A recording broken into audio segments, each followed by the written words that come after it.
Welcome to the Gracewriters podcast, Christian writers changing popular culture. Find us on your favourite podcast player and at gracewriters.com. Today on the podcast, email lists. Why do they matter? I'm Belinda Pollard. I'm an author, editor and writing coach with a theology degree and 20 years in the publishing industry. Find links to my blogs, books and courses at belindapollard.com. Hi, I'm Alison Young. I'm a romance writer under the name Alison Joy. I'm a former early childhood educator and I have 4 adult children. You can find my information on alisonjoywriter.com. Hi everybody, I'm Danita Bundy, and for the last 20 years I've been using my theology degree to inform my preaching and teaching, and more recently my writing. You can find out more about me at danitabundy.com. Our topic today, the next in our author platform series, email lists. Why do they matter?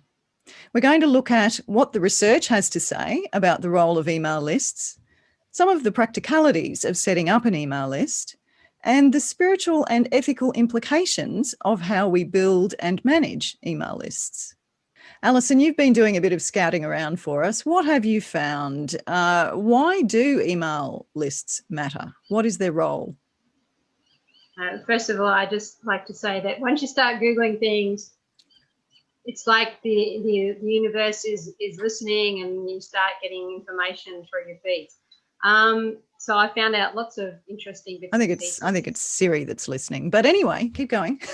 I don't use Siri on my phone, so it's not her. But anyway, I think yes, it is necessary to have an email list. From what I've researched and what I've read, there's 2 things that are vital and essential for your author platform, and that is your own website and a mailing list. Now people are going, why do we have to have an email or a mailing list? And the thing is, it's if you have followers on Facebook, that's all well and good, but if Facebook crashes, how are you going to know who your readers are or people who are interested in your information? If you have an email list, then you've got that list and you can store it somewhere, and if anything crashes, then you still have all those emails, you still have all those contacts, so you're not having to start from scratch all over again. A lot of people use social media, and there's nothing wrong with that. It should be a part of your platform, but it shouldn't be the main thing because, hey, everything's got a lifespan. And just because something's the flavour of the moment doesn't mean to say it will be in the future. And people tend to have emails for, 10 years or more. So you've got a bit of longevity there, whereas something like maybe TikTok, which is the current flavour, may not be around in 6 to 12 months. It'll be the next thing and the next thing that everybody's flocking to use. So I think it's important. And why do we need an email list? Well, okay, we want to tell people that we've got a book out and we want them to buy it, but we can't just say, hey, buy my book. You've got to build a relationship with people, because you can't, it's a bit rude to only talk to people when you want something. You've got to build a relationship with people first, and then when you want them to buy a book, they're going to be more open to it because you've built this relationship, this community with them over time. So you need some way of doing that, and email is the most direct way to do it. If you do it, say, through Facebook, and I'm sorry, I'm picking on Facebook today. If you with Facebook, you could keep competing with everything that's coming into everybody else's feeds, and it could easily get missed. Okay, people have, some might have a lot of emails, but it's more direct, and you've got a better chance of being seen, or people seeing your information if it's an email, because it's direct into someone's inbox. And it's a more deliberate decision on the part of the subscriber, isn't it? It's a greater commitment from them. Like, to just click like on one of your social media posts doesn't take much, but to say, I will give this person my email address, there's already a greater commitment at the foundation. Yeah, and if somebody likes you enough to hand over their email address, that's a big thing. And if they're interested in, maybe they've read a book and they like what they read. So if they're signing up to email, obviously they're more interested in you as an author and maybe a bit about you. So this is an opportunity to build relationship with somebody. And I think there was a quote that it's a warm audience. So people sign up for a reason. So you don't have to. I like this. You don't have to shout into a void of strangers. So people have already signed up. They're interested. They're warm. So they've already, they've taken that first step. So you just need to cultivate that relationship. And it can be quite lovely too when they reply. So I tend to invite replies on my emails, and I really love some of those little conversations that happen because people do reply and just maybe even tell me something about their life or their writing, if they're writing, and what's going on for them. The best way to do it is to have an email service provider, which it's relatively inexpensive, but the thing is, you can get all information. You can get what they call analytics or metrics, or you can find out all information like who's opening your emails and who's clicking and who's doing this and who's doing that. You can, if you're into that, all that stuff, you can get all the background stuff as well. And you can also, which is helpful for learning how to improve your relationship with readers, like improving your emails and what you have in them and finding out what works and what doesn't work. Yes, I've learnt some interesting things over about 10 years. I've had my first started building email lists and trying and failing and trying again and trying various things. But I've also learnt some interesting things from fellow writers about things like the size of an email list that we need for it to make a difference. I think often people think you've got to have 10 or 20,000 people on your email list for it to be worth bothering about. But I know someone who's making a full-time income with a writing list of only about 2,000 subscribers. So it's quite powerful. If it's a warm, engaged list, it can be massively powerful and also very satisfying in terms of building that community and connecting. I think too, there's a couple of overarching principles that I would suggest when we're thinking about, because often we hate to bother people, we don't want to be a pest, but what if we're helping people instead of just filling up their inbox with junk? And what if our goal is not to trick unwilling people into buying our books or whatever it is that we have available through our email list, but to help those who actually want what we're writing, what we're giving, to find it? We're helping them to find something that they need and want. And I find the more I keep thinking about that and trying to turn it around, stop worrying about bothering people and thinking really deeply about helping people and praying for ways that whatever I'm working on this particular time can be more helpful to the people that God knows are going to receive it. Because we're not doing this on our own, are we? And we'll talk about that more later, Danita, when we get to the spiritual and ethical aspects. But first of all, the practicalities of setting up an email list and how each of us has been managing it. Alison, would you like to give us a bit of a rundown of what you've been doing first? Well, I am really a newbie at all of this. I just found out, hey, you need to have an email list. So I've just embarked on. So I'm only at the start of my journey. I haven't got a 10-year list like you have, Belinda. I've just, as I said, very recently started. Now, I didn't have any opinion one way or the other on any email service provider. So I've had quite a few gurus, if you like, suggest that MailerLite was the way to go. So I thought, okay, that sounds good enough to me. So I signed up with MailerLite, and they have a free level, I guess, if you want to call it that. So you get up to a certain number of subscribers and everything is free.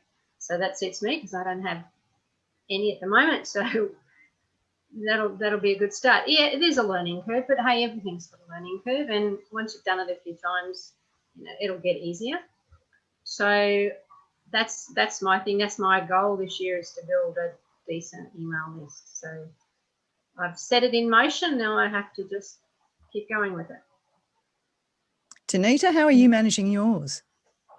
Well, I started back in 2016. I started my website, and I was following all the rules and ticking all the boxes, and that was before Facebook changed the way that the audience, your posts reach audiences. So I had started the journey, and I was telling everybody that I was creating a website. I was moving into writing. I was on Facebook. I was giving updates regularly, and then I had the coming soon. It's about to be launched, and I had created a bit of an interest through Facebook and Instagram before I launched my first website. And then at the launch, I had the sign up for the newsletter. And at that point, I was using a email list generator program that came with the website that I was using at the time. So I gradually grew, and I had people who came on board because they knew they had been following my journey starting the website, and then they were interested in my blogs, and they were interested in seeing where I was going with this writing thing. So they came along for the journey. And then at the end of 2019, my website crashed, and when it crashed, I lost everything. And because my email list was in the website, built into the website, I lost my complete email list. So I would strongly encourage everyone, when you're starting something up, have it external to the website. So then I started from scratch. Built a whole new website, I started out on a whole new website, an email list, and I went externally. I use MailChimp, mainly because I've just received most advertising from MailChimp, and I knew some other people that were on it. That's why I use it. It has an app that I can keep up to date with what's happening on my phone. It gives me all that data that you're talking about, Alison, and it also has a free version. And so I've this time I'm being more, the way I'm doing my emailing, my email list and what I'm offering is a little bit different, and I'm trying new things, but I send out my blog through the email list fortnightly. I talk about the pod fortnightly, and I send out a monthly newsletter pretty regularly. I think I've missed one since I restarted. So that's been my experience with it, and I have to admit I'm pretty impressed that I've got slow growth. That I'm not looking you mentioned 2000, Belinda. Well, I'm a fair way off 2000. It's okay. But I'm really happy that at the moment it seems to be just generally ticking over, gradually growing, and as people come on board, they get to know me, they check out the website, what I'm offering, slowly growing. So I'm pretty happy with that, and I'll just keep going at the moment and see how that goes. But yeah, I use MailChimp. I encourage you use an external mail provider, and just try things that suit you and your voice and your brand, and that's how you generate genuine recipients of your emails. Yes, I think that authenticity. Yeah. I use the Aweber platform to manage my email lists, and it's a bit similar to you, Alison. A guru recommended it way back when I was first trying to set up an email list, so that's the one that I used, and I really cannot be bothered changing from it. And they have now introduced a free level as well, so I can recommend it. It's a good way to manage email lists. You basically need some way to collect email addresses, and then you need one of these email list management software thingies to manage how it's sent, because sending it all from your own personal email address is the way towards tears before bedtime. So don't do that. And you need content to send. So they're the basic things. And you need things to encourage people to sign up. I've got things in the back, invitations in the back of my books, and I'm always looking at them, thinking about them, tweaking them. I have, when I do public speaking, I include a feedback form which has a ticker box thing down the bottom. Would you like to sign up to this one of my email addresses? And I also have subscription forms on my websites. And I've messed around that many times with what to use as an incentive. People sometimes call it a lead magnet. That feels extremely salesy to me. So I just call it a subscriber incentive, just a gift to give them in exchange for the email address. And I've found that I used to have a really nice 20, 30 page ebook that I gave people. And I've found that a 1-page resource works much better for my nonfiction list. And my nonfiction list is my bigger list. I really need to work on my fiction list, which I have been very bad at. And that's one of the things. Next time on the podcast, we're going to do a bit of problem solving on our particular email lists. So I'll be talking more about that then. But we are Gracewriters, we're Christians. Danita, can you get us started, please, on what some of the spiritual and ethical implications might be for setting up, managing, running email lists? Thanks, Belinda. I think we've pretty much actually circled around and talked about most of these today. And firstly, I'd like to just mention, I've been reading Madeleine L'Engle's book, Walking on Water, which I received at Christmas. Thank you, Bill. This book is just full of gold. And so I've just been meditating through this book and allowing those gems to take root and bear fruit. And to crudely sum up the opening chapters of this amazing book is that writers need readers. We need an audience. We also know that readers need writers, and it's a symbiotic relationship. We need each other. If we add on to this the fact that we know that we are created in the image of God, therefore each of us need relationship and community and connection. That's how we were created. However, today, in the world of social media, we tend to make friends and connect through clicks and likes on social media with people whom we may never meet, never actually talk with, or really interact with. And so in a world that is moving into more and more online communication and connection, especially in these COVID days, we need to navigate this landscape to find ways to generate genuine connection. And an email list is a way, in a sense, that we can do this.